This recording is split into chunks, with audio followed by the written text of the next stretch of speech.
میں آپ سب کی خدمت میں خداوند یسوع مسیح کے عظیم اور بابرکت نام میں سلام پیش کرتا ہوں، اور میری دعا ہے کہ خداوند میں ہمیشہ آپ کی سلامتی رہے۔ اور اس سے پہلے کہ میں خدا کا کلام آپ سے شیئر کروں، میں بتانا چاہوں گا کہ آپ یہ چند منٹ جو خدا کے کلام کو آپ سن رہے ہیں، فضل ٹی وی کے سامنے آپ بیٹھے ہوئے ہیں، آپ اٹھیے گا نہیں، کیونکہ آج کا کلام آپ کی زندگی کے اندر ایک نیا کام کرنے والا ہے۔ جب خدا نے کلام کیا اور کائنات مارز وجود میں آنا شروع ہو گئی، اسی طرح میرے عزیزو جب آج کا کلام آپ سنیں گے تو آپ کی زندگی کے اندر خداوند نئی تخلیق کے کام کرنا شروع کر دے گا۔ تو اگر آپ کے ہاتھوں میں بائبلز ہیں بہت اچھی بات، لیکن اگر آپ کے پاس بائبل مقدس سمارٹ فونز کے اندر ہے تو آپ وہاں سے بھی آپ خدا کے کلام کو آپ دیکھ سکتے ہیں۔ سو آئے میرے ساتھ خداوند کے کلام مقدس میں سے ہم دیکھیں گے خدا کا کلام یوحنا رسول کی معرفت جو لکھا گیا، یوحنا رسول کی معرفت لکھی گئی انجیل، اس کا 5واں باب، اس کی پہلی آیت سے لے کر ہم 9ویں آیت تک ہم تلاوت کریں گے۔ سو آئے میرے عزیزو خداوند کے کلام مقدس میں سے دیکھیں گے۔ ان باتوں کے بعد یہودیوں کی ایک عید ہوئی اور یسوع یروشلم کو گیا۔ یروشلم میں بھیڑ دروازہ کے پاس ایک حوض ہے جو عبرانی میں بیت حسدہ کہلاتا ہے، اور اس کے 5 برآمدے ہیں۔ ان میں سے بہت سے بیمار اور اندھے اور لنگڑے اور پسمردہ لوگ پانی کے ہلنے کے منتظر ہو کر پڑے تھے، کیونکہ وقت پر خداوند کا فرشتہ حوض پر آ کر اتر کر پانی ہلایا کرتا تھا۔ پانی ہلتے ہی جو کوئی پہلے اترتا سو شفا پاتا، اس کی جو کچھ بیماری کیوں نہ ہو۔ وہاں ایک شخص تھا جو 38 برس سے بیماری میں مبتلا تھا۔ اس کو یسوع نے پڑا دیکھا اور یہ جان کر کہ وہ بڑی مدت سے اس حالت میں ہے، اس سے کہا، کیا تو تندرست ہونا چاہتا ہے؟ اس بیمار نے اسے جواب دیا، اے خداوند، میرے پاس کوئی آدمی نہیں کہ جب پانی ہلایا جائے تو مجھے حوض میں اتار دے، بلکہ میرے پہنچتے پہنچتے دوسرا مجھ سے پہلے اتر پڑتا ہے۔ یسوع نے اس سے کہا، اٹھ اور اپنی چارپائی اٹھا کر چل پھر۔ وہ شخص فوراً تندرست ہو گیا اور اپنی چارپائی اٹھا کر چلنے پھرنے لگا۔ خداوند کے کلام کے پڑھے اور سنے جانے پر خداوند کی خاص برکت ہو، آمین۔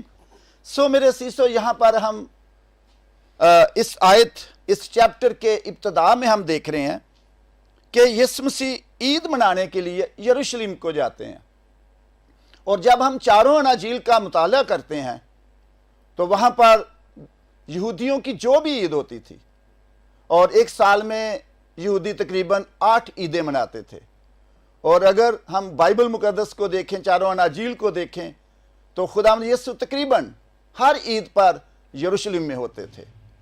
اور خداوند یسوع مسیح اسی خدمت کے دوران جب وہ یروشلم میں آتے، بہت سارے لوگ ان کے پاس دکھی آتے، مریض آتے، بہت سارے ایسے لوگ جو مایوس ہوتے تھے، جو بھی خداوند کو ملتا، جو بھی کوئی اپنی درخواست لے کر آتا، وہ میرے عزیزو بحال ہو جاتا تھا۔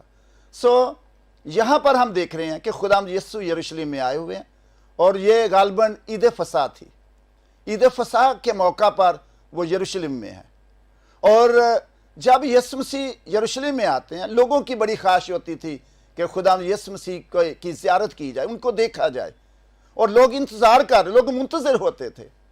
اور اس وقت بھی جب وہ عید کی عبادت کر کے ہیکل کے اندر وہ سیدھے بھیڑ دروازہ کے پاس ایک بیت حسدہ جگہ ہے، یہ ایک عبرانی زبان کا لفظ ہے۔ بیت کا مطلب گھر، اور حسدہ کا مطلب رحمت یا فضل کا گھر، اور اس مقام پر پانی کا ایک حوض ہے، اور پاسٹر صاحب پانی کے اس حوض میں فرشتہ ایک ہی بار آ کر پانی ہلاتا تھا، اور جیسا میں نے آپ کے سامنے اس پیسیج میں پڑھا ہے، جب فرشتہ آ کر پانی ہلاتا تھا تو جو کوئی پہلے اترتا وہ شفا پا جاتا۔ اب یہاں پر جو اصول ہے وہ یہ اصول ہے کہ جو پہلے آئے پہلے پائے۔ سو جو پہلے اترتا صرف وہی شفا پاتا۔ سو یہاں پر میرے عزیزو ہم ایک اور بات دیکھتے ہیں، جب فرشتہ پانی کو آ کر ہلاتا تو پھر جو مریض جاتا اس کی زندگی کے اندر ایک نیا کام ہوتا، اس کی زندگی بدل جاتی تھی، اس کی کوئی بھی بیماری ہوتی تو وہ شفا پا جاتا۔ آج ہم نے دیکھنا ہے اپنے ٹیلنٹس کو کہ اگر خداوند نے ہمیں جو توڑے دیے ہیں، جو ٹیلنٹس دیے ہیں، اگر ہم ان کو استعمال کرتے ہیں، ان کو ہلاتے ہیں، تو پھر ہماری زندگی کے اندر خدا نئے نئے کام کرنا شروع کر دیتا ہے۔ جیسا ہم نے گواہیوں میں بھی دیکھا کہ جو ہی خدا کے خادم نے خدا کی خدمت کرنی شروع کی، پاسٹر ثاقب نے، تو پھر خدا نے اس کی خدمت کو پھلدار کرنا شروع کر دیا۔ پھر ہم نے سلیمان کے وسیلہ سے ایک گواہی سنی کہ جب اس نے اپنے ٹیلنٹ کو استعمال کیا تو خدا نے اسے تعلیم میں سرفرازی عطا کی۔ سو جب پانی ہلتا، جب ہم اپنے آپ کو ہلائیں گے، جب ہم اپنے ٹیلنٹس کو استعمال کرنا شروع کر دیں گے، ان کو چمکانا شروع کر دیں گے، تو خدا ہماری زندگی کے اندر سرفرازی اور کامیابی لانا شروع کر دیتا ہے۔ سو یہاں پر ایک خاص بات جو ہم دیکھ رہے ہیں کہ جو پہلے آتا، خداوند یسوع مسیح اس مقام پر جاتے ہیں۔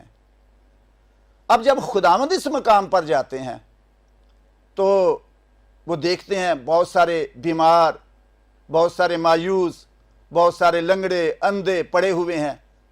خداوند ان میں سے گزرتے ہوئے سب سے لاسٹ میں چلے جاتے ہیں، اور سب سے لاسٹ میں ایک ایسا پیرالائز شخص ہے، ایک ایسا مفلوج شخص ہے جو 38 سال سے، میرے عزیزو اس کی 38 سال عمر نہیں ہے پاسٹر صاحب، اس کی بیماری کو 38 سال ہو چکے تھے، یہ 38 سال سے بیمار ہے۔ اب جب خداوند یسوع مسیح اس کے پاس جاتے ہیں تو خداوند پہلے سوال کیا کرتے ہیں؟ کیا تو تندرست ہونا چاہتا ہے؟ سو ناظرین، آج آپ سے بھی، کیونکہ خداوند کے بارے میں لکھا ہے جہاں 2 یا 3 میرے نام سے جمع ہوں میں ان کے درمیان میں موجود ہوں۔ جب خداوند ہمارے پاس موجود ہیں تو ہمیشہ ایک خوشخبری، ایک گڈ نیوز ہمارے لیے لے کر آتے ہیں۔ جب خداوند اس 38 سال کے پیرالائز شخص کے پاس جاتے ہیں تو ایک نئی خوشخبری اس کے پاس لے کر آتے ہیں، اور سوال کیا ہوتا ہے، کویسچن کیا ہوتا ہے؟ کیا تو تندرست ہونا چاہتا ہے؟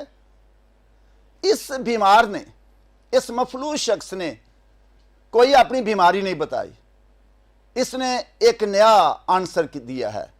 اس بیمار نے اسے جواب دیا، اے خداوند میرے پاس کوئی آدمی نہیں۔ میرے عزیزو، انتہائی یہ مایوسی کی حالت اپنی بتاتا ہے کہ خداوند میرا کوئی نہیں ہے۔ وہاں بیت حسدہ کے مقام پر جتنے مریض پڑے ہوئے ہیں، کسی کے پاس 2 ہیں، کسی کے پاس 3 ہیں، تاکہ جو ہی فرشتہ آئے پانی ہلائے وہ جلدی سے پانی میں اپنے مریض کو اتار دیں۔ لیکن یہ شخص، اس کا کوئی رشتہ دار نہیں، اس کا کوئی مدد کرنے والا نہیں، اس کو کوئی ہیلپ آؤٹ کرنے والا نہیں، اس کا کوئی نہیں جو اس کو ہاؤس پر لے جائے۔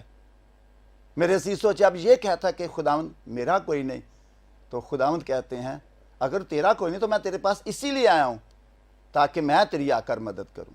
آج میرے عزیزو، دنیا کے اندر ڈسپلن یا اصول اور ہیں، جیسا ہم نے پہلے دیکھا، ایون بیت حسدہ کے اندر بھی یہ اصول ہے کہ جو پہلے اترتا ہے وہ پہلے شفا پاتا ہے۔ لیکن یاد رکھو میرے عزیزو، آج انکرج ہونا ہے۔ اگر آپ یہ سمجھتے ہیں کہ میں تنہا ہوں، اگر آپ یہ سمجھتے ہیں میرے کوئی مدد کرنے والا نہیں، اگر آپ یہ سمجھتے ہیں کہ میرے اوپر کوئی کورنگ کرنے والا نہیں، اگر آپ یہ سمجھتے ہیں کہ میرا کوئی نہیں، تو میرے عزیزو یاد رکھو، ایک ہستی وہ ہے، وہ خداوند یسوع مسیح ہے۔ وہ ایسے بے سہارا لوگوں کی آ کر مدد کرتے ہیں۔ سو خداوند یسوع مسیح جب اس شخص کی اس حالت کو دیکھتے ہیں، اس کنڈیشن کو دیکھتے ہیں، اس پوزیشن کو دیکھتے ہیں، تو پھر میرے عزیزو خداوند یسوع مسیح اگلا ہی سوال کیا کرتے ہیں؟ آگے جو ہے وہ کہتے ہیں، آگے 8ویں آیت میں لکھا ہے، خداوند یسوع نے اس سے کہا اٹھ اور چل پھر۔ سو میرے عزیزو، اگر آج خداوند اس کلام کے وسیلہ سے ایک نئی بات آپ سے کہہ رہے ہیں، ایک خوشخبری کی بات کہہ رہے ہیں